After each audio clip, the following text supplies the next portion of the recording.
பேசுற? முதல்ல நீ யாரு, எந்த ஊரு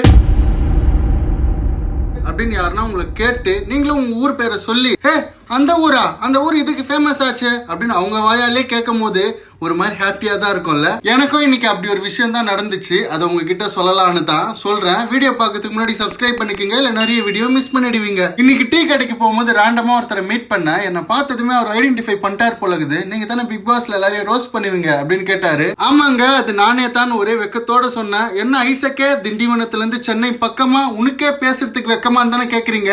ஆமாங்க, லைட்டா ஷையா தான் இருந்துச்சு. ரொம்ப நேரம் பேசிட்டு இருந்தாப்புல. அப்புறம் எந்த ஊருன்னு கேட்டாரு. நானும் பல்லாவரம்னு சொன்னேன். ஓ பல்லாவரமா, அது இதுக்கு ஃபேமஸ் ஆச்சு அப்படின்னு சொன்னாரு. எனக்கு ஒரே ஹாப்பி. மத்தவங்க வாயால நம்ம ஊரை பத்தி பெருமையா கேட்கும் போது அது ஒரு மாதிரியான சந்தோஷம் தான் இல்ல. நீங்க உலகத்துல எந்த மூளைக்கு வேணா போங்களேன், முதல்ல உங்ககிட்ட கேட்கிற கேள்வி உங்க பேர் என்ன, அதுக்கப்புறம் நீங்க எந்த ஊர்ல இருந்து வரீங்க அதை தான் கேட்பாங்க. ஏன்னா நம்ம பேர் எப்படி நமக்கு ஒரு அடையாளமோ அதே மாதிரி தான் நம்மளோட ஊரும் நம்மளோட அடையாளம். சரி, அதெல்லாம் இருக்கட்டும். வெங்காயம் அறிய தேவைப்படும் கத்தி. இப்ப நீ எதுக்கு பேசிட்டு இருக்க உங்க ஊரை பத்தின்னு தானே கேக்குறீங்க.